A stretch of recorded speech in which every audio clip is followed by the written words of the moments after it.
Okay, good evening. And before we begin, let's take a few moments to be quiet together.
Good evening,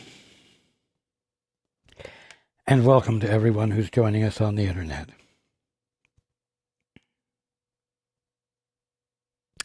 Interesting times, interesting experiences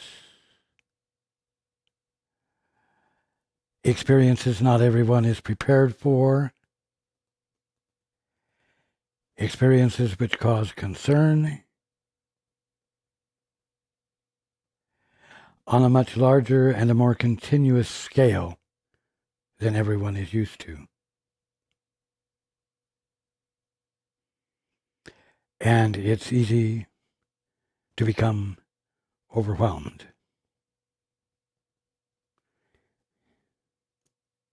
So tonight, we're going to talk about a very simple point. One so simple it seems unreasonable, and one so simple that it gets overlooked. Now, in the news today, at least on the internet, someone in an editorial setting made the comment that it will take years to undo damage from Trump's first 100 days. That idea could just as easily have been expressed in the words, it's going to take years for so-and-so, or for me, to undo the damage from the stroke that I experienced, or so-and-so experienced. Or it will take years to undo the damage from the loss of my father or my daughter, or even from my beloved pet. It's going to take years to undo the damage from being immortal. any number of things that make a statement that each one tends to believe, that says, my wholeness is not available to me. My wholeness was taken away from me. And it will take a long time to recover it. I expect to recover it, but it will take time. And that, although it is hopeful, is certainly more depressing than an option that would be quicker.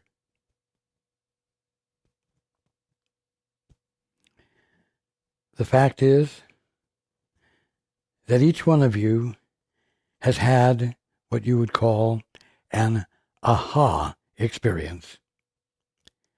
Each one of you has had the experience of discovering that you were suffering from a belief that wasn't true and laboring under it unnecessarily.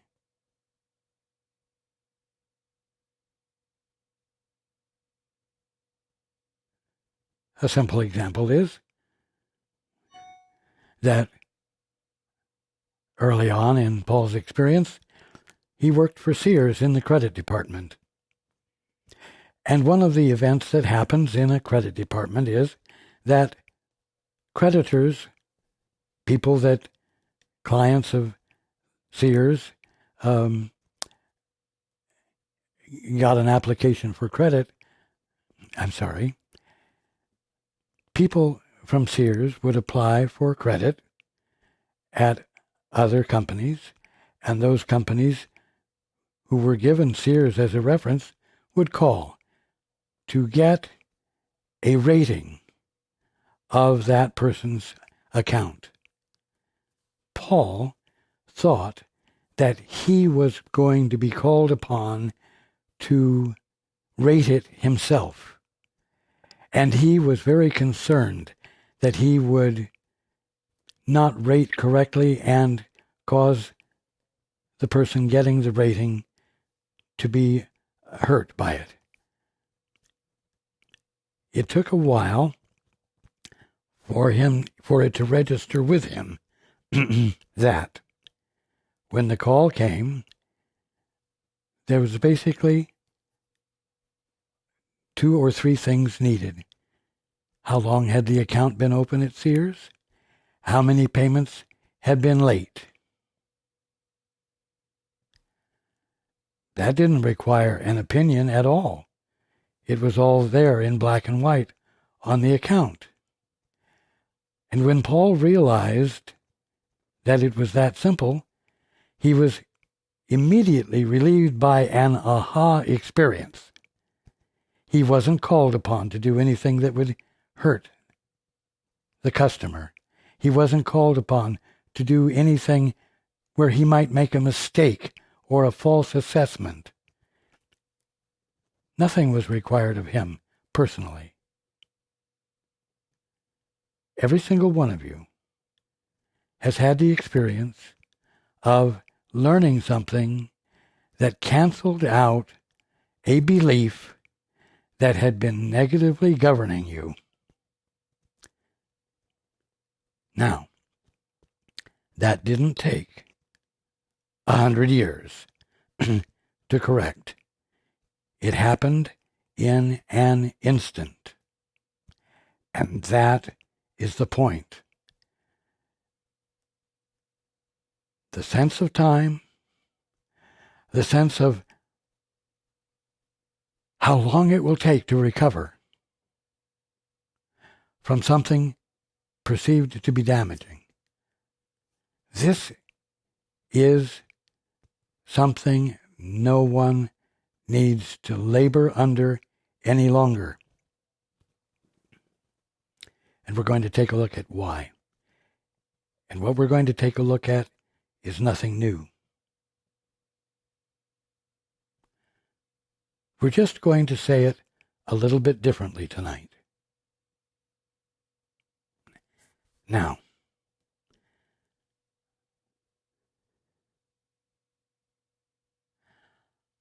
I've said before that the only thing you are confronted with is reality, with a capital R.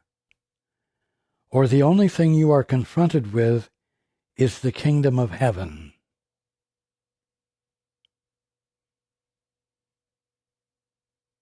Everyone hopes to wake up some day and experience the kingdom of heaven. Some day. But the point is that in this very moment, you are in the kingdom of heaven. The kingdom of heaven is the only thing confronting you. Therefore, it is in this very moment, in this very instant, that you stand on the threshold of an aha experience.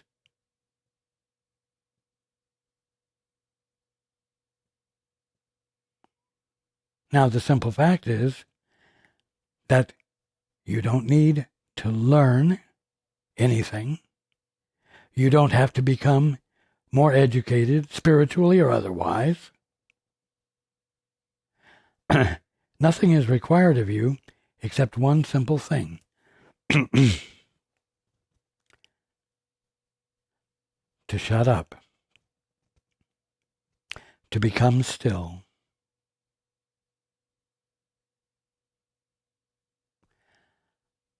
It means being willing to, excuse me, to set the problem or the distress on the back burner, no matter how negative or dire it seems, no matter how much you've been frightened by it. You need to table it for a moment or for 5 minutes. You need to become still and enter into the holy instant. Like I said, we're not talking about anything new.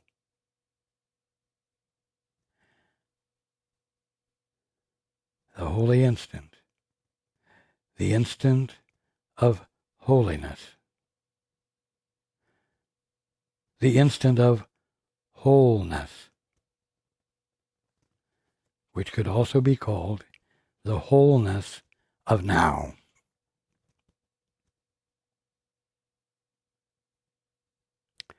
The wholeness of now.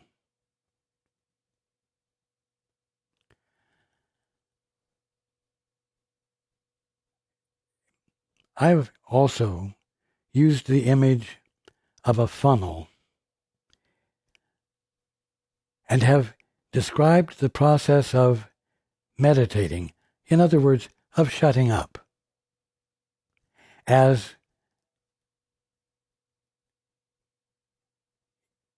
if you will imagine a ball circling around the funnel at the top of a funnel, at the top of the funnel, much like the ball in a roulette wheel.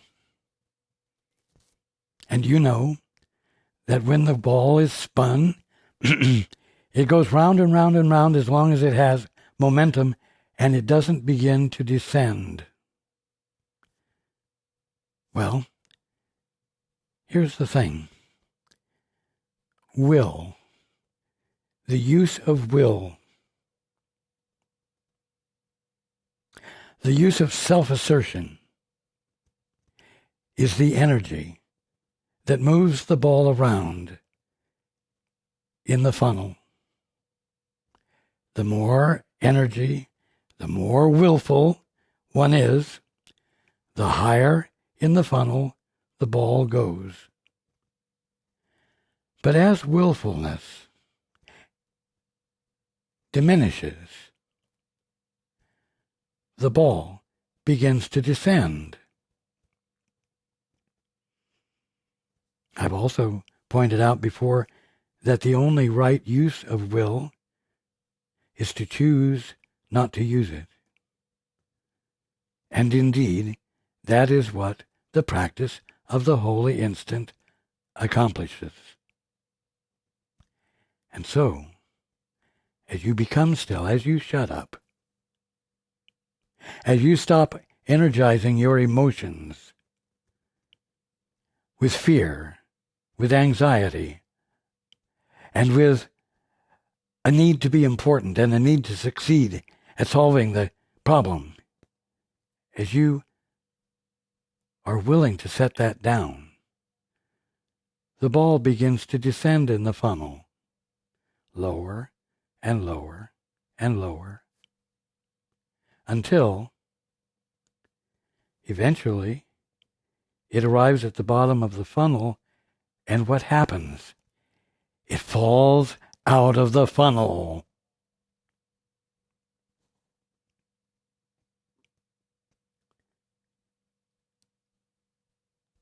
Free fall now.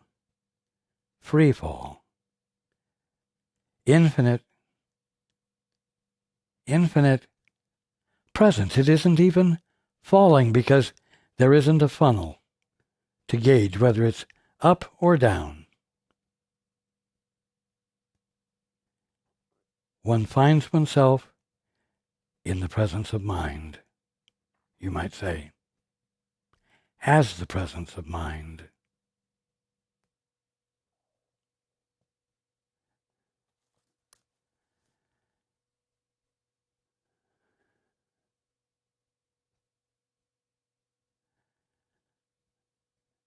Now,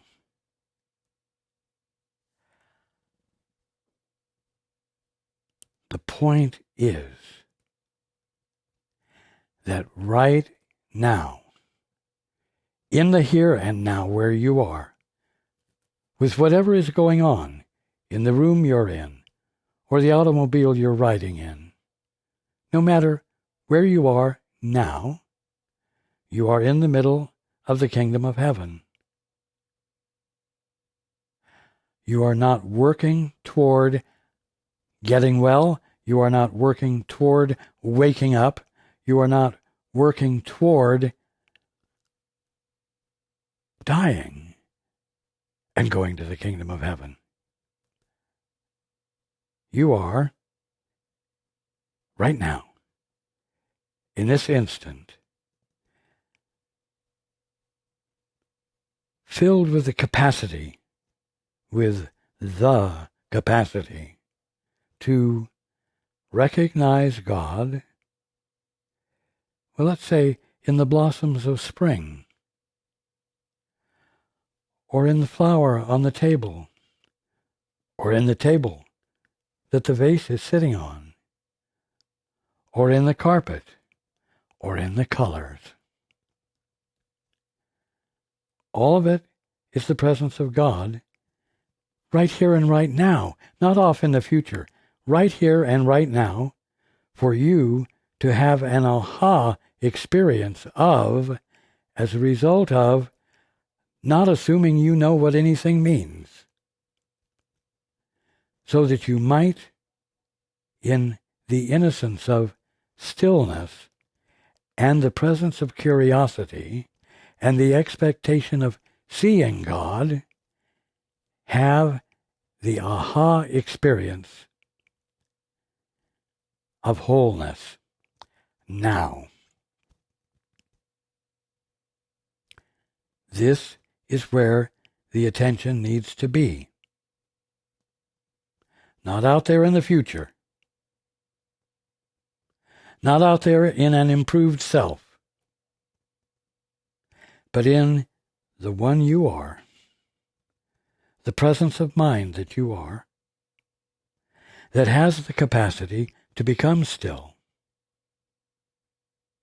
to disengage from the tension and intention, or willfulness, to control things, and just become the stillness of mind, in which what has been called the still small voice of God can be heard.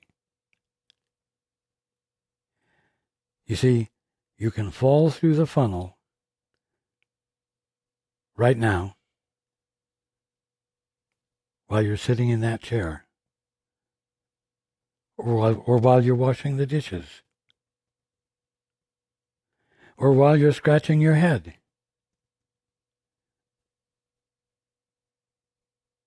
You see?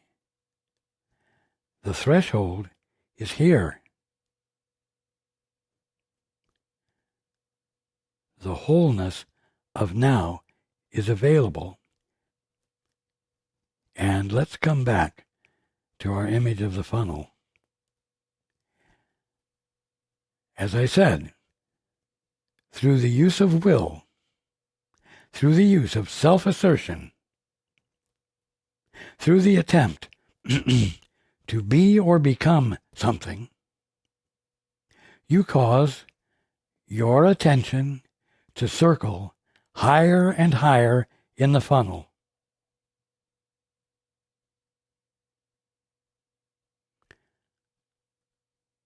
Keeping you, therefore, trapped in the confines of the funnel. You think that you are supposed to manage to get your attention up, infinitely high in the funnel. But the fact is that in abandoning the use of will, in the act of becoming willing, not willful, willing, to become still, to abandon self-assertion, your attention begins to descend and ultimately fall out of the funnel, where there is no up and down, there is no higher or lower, there is just wholeness. Now, the saying is that eternity is not endless time. But if you take 1 second of time, we'll say the now, and snuff out that one moment of time, that's eternity. The simple fact is that when you abandon self-assertion, when you abandon thinking, when you abandon determining for yourself what everything is, all by yourself,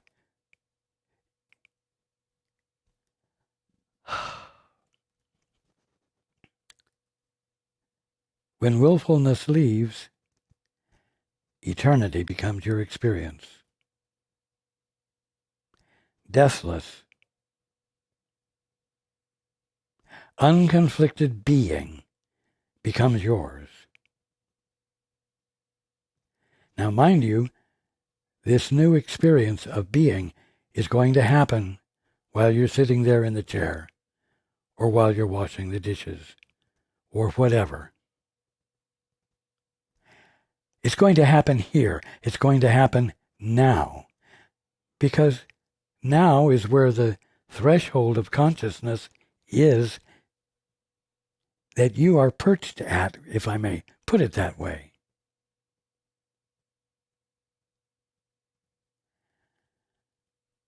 Now, the Course says that you must return home,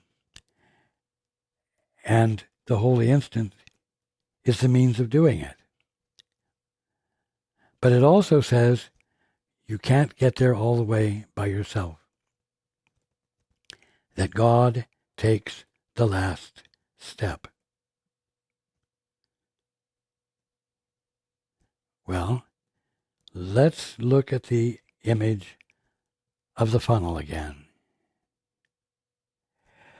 When you finally fall out of the bottom of the funnel, that was not an assertive action. That was an abandonment of assertion. And God takes the last step by making clear to you, as your conscious awareness, the kingdom of heaven as it is, eternity as it is, not being endless time.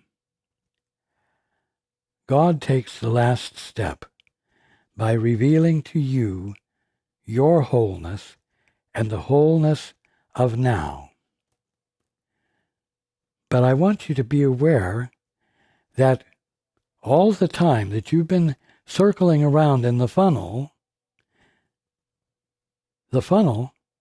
has been an imaginative structure sitting in the middle of the infinite presence of God called creation.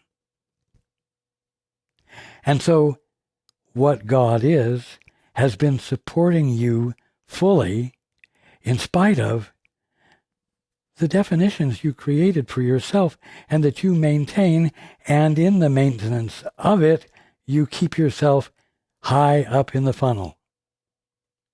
And so you fall out of the bottom of the funnel. And it's like God catches you. But he catches you in the embrace that you have always been held in, because this imagination of a funnel never took you out of creation itself. God takes the last step by revealing to you what has been since the beginning, your wholeness.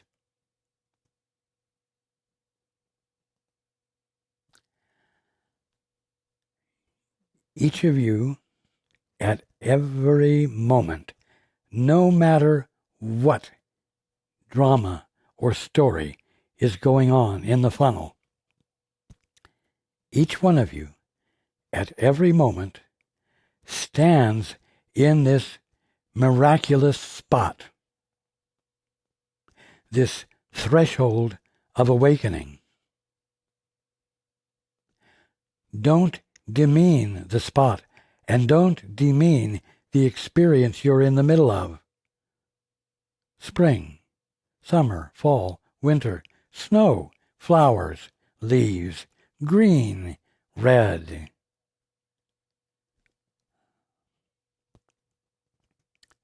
Your fellow man, your brothers and sisters. All of it is present in its pristine, unaltered form right here, right now, and it is these things which you are to look for God in. Instead of looking to whatever technique or tool or power you might achieve and make your own so that you can be better in control and save yourself from all the bastards out there.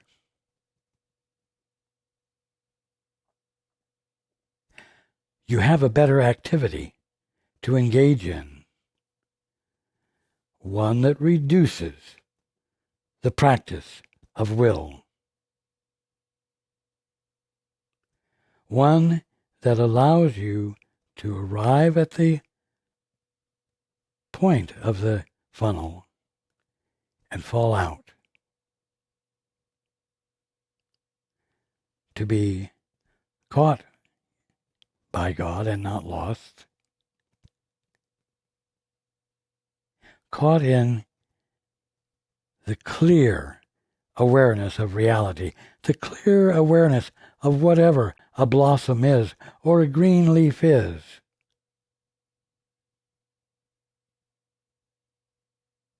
Or a healthy leg or a healthy heart.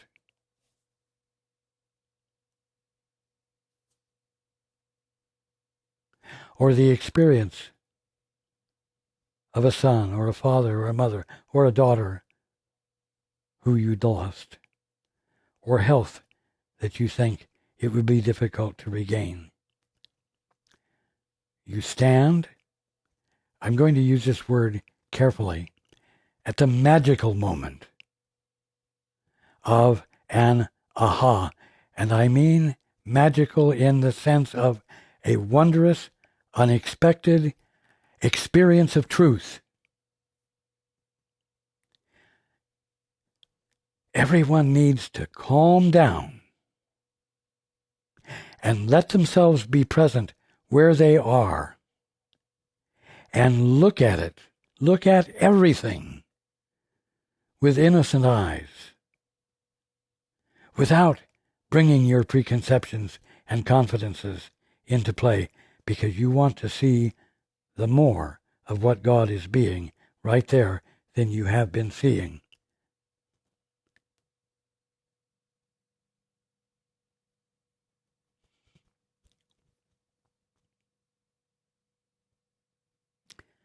It isn't going to take years to undo anything. It's going to happen in the twinkling of an eye. It's going to happen in a moment.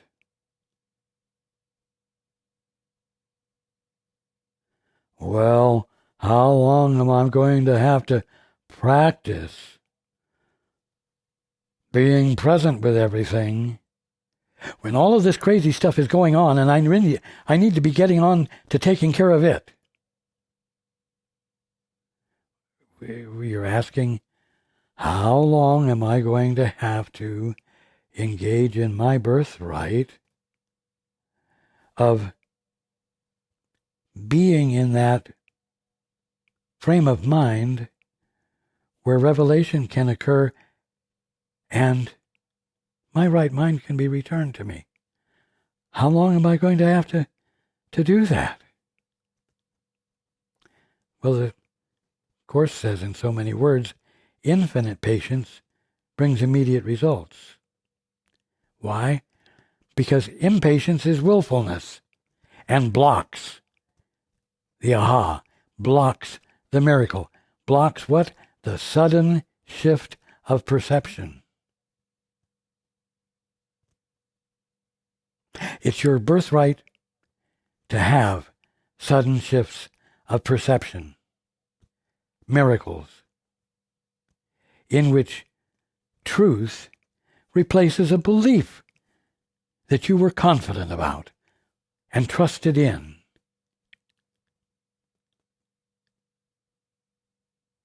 And so, even though it feels unfamiliar and unnatural, you practice the holy instant because that is you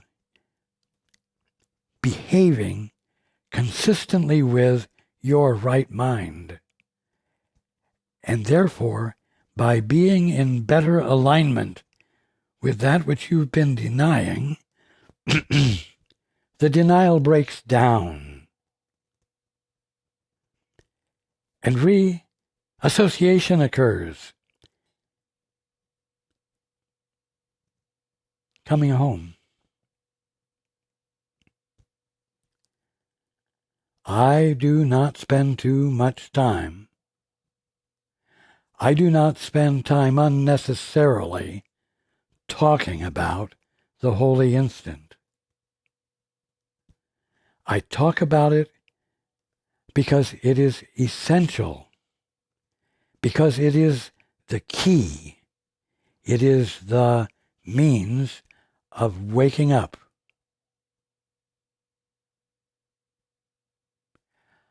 I know the Course is very complicated. Oh, the Course is full of principles that you can't possibly embrace all at the same time. It's going to take 100 years to get it under your belt. You're not supposed to get the principles under your belt. You're not supposed to memorize what it's all about. You're supposed to let it all justify, if I may put it this way, justify your practicing the holy instant, practicing the two-step.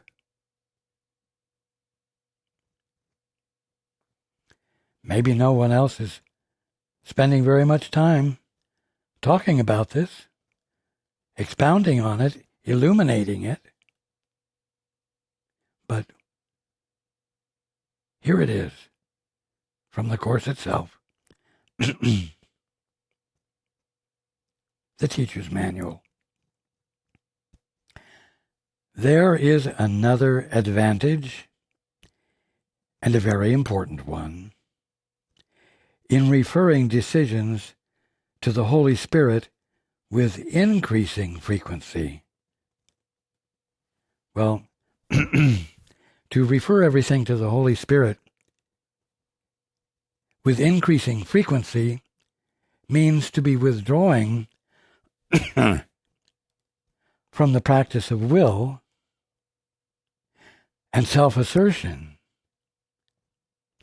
which causes the ball to begin to naturally descend. Perhaps you have not thought of this aspect, but its centrality is obvious. To follow the Holy Spirit's guidance is to let yourself be absolved of guilt.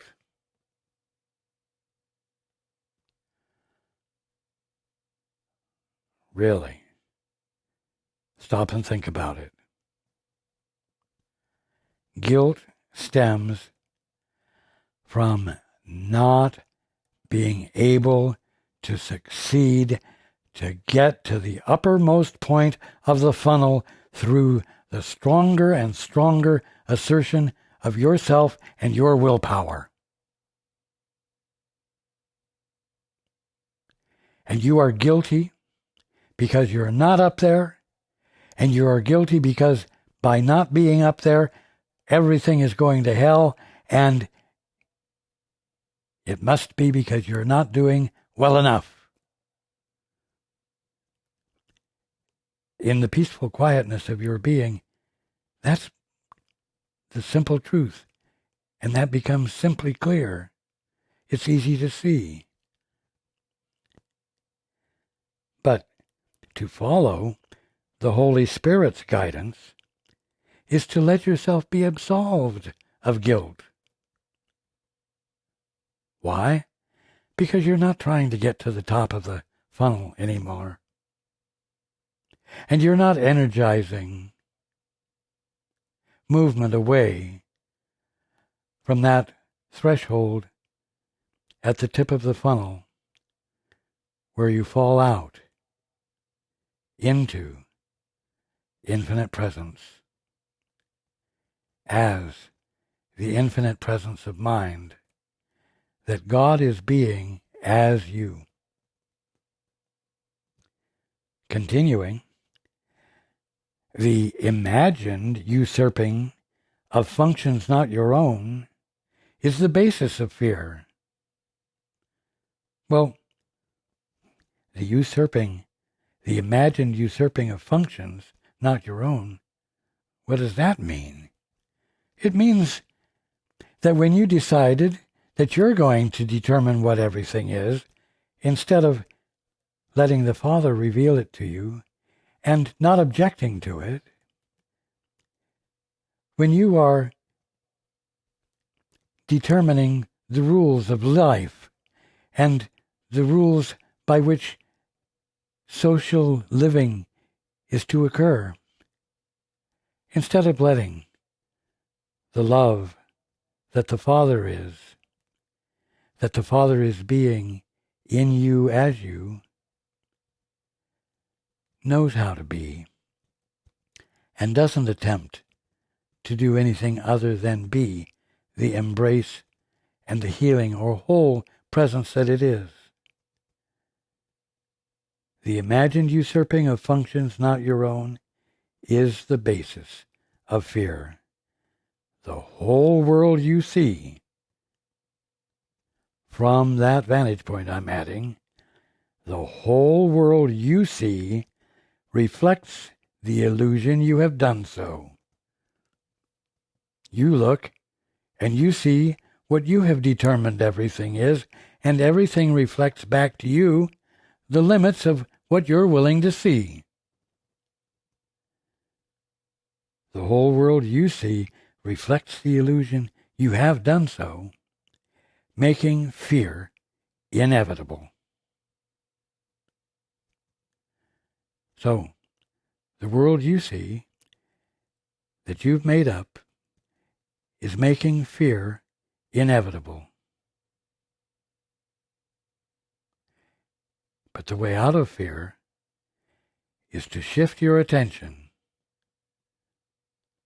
to the Holy Spirit, referring decisions to the Holy Spirit.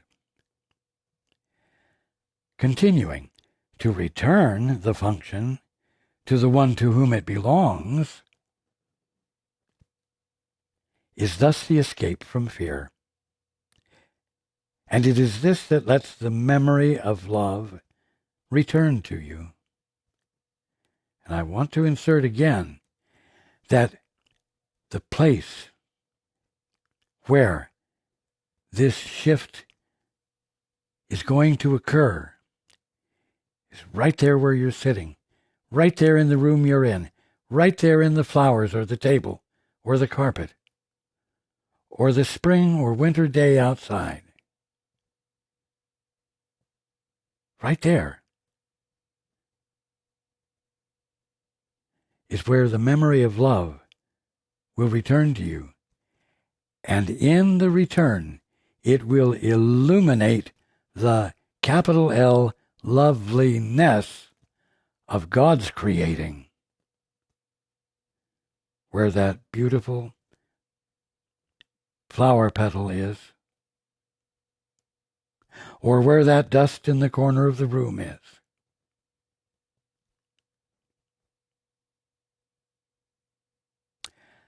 Do not, continuing, do not then think that following the Holy Spirit's guidance is necessary merely because of your own inadequacies.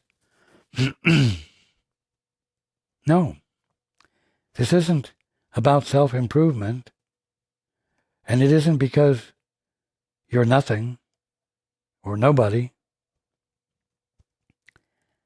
Do not then think that following the Holy Spirit's guidance is necessary because you're incompetent. No. Do not then think that following the Holy Spirit's guidance is necessary merely because of your own inadequacies. It is the way out of hell for you.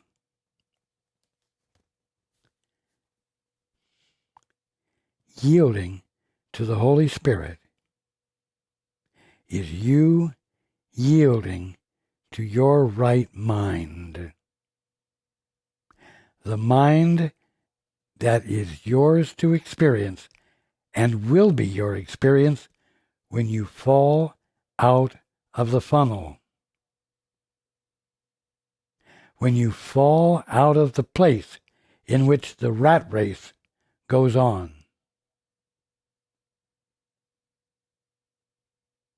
As an entirely false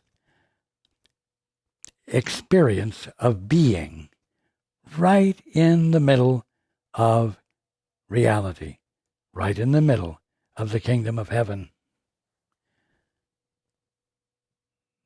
This is the simple truth. The part I want you to particularly remember tonight is to look at the petal on the flower, or to look at your cat sleeping in the sun, or to look at the sunlight in which the cat is sleeping, and abandon whatever you think the meaning of them is, and desire to have the Holy Spirit reveal to you God right there, right here, right now.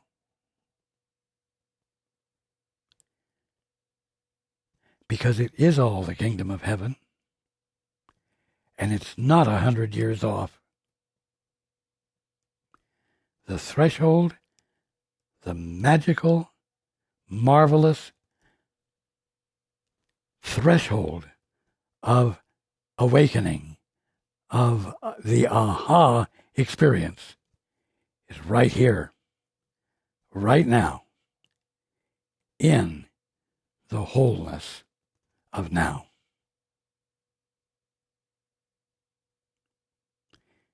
Be with this. Don't think about it. Let the meaning of it be with you and move you.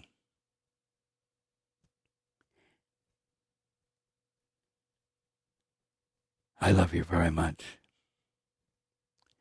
And I look forward to being with you next time.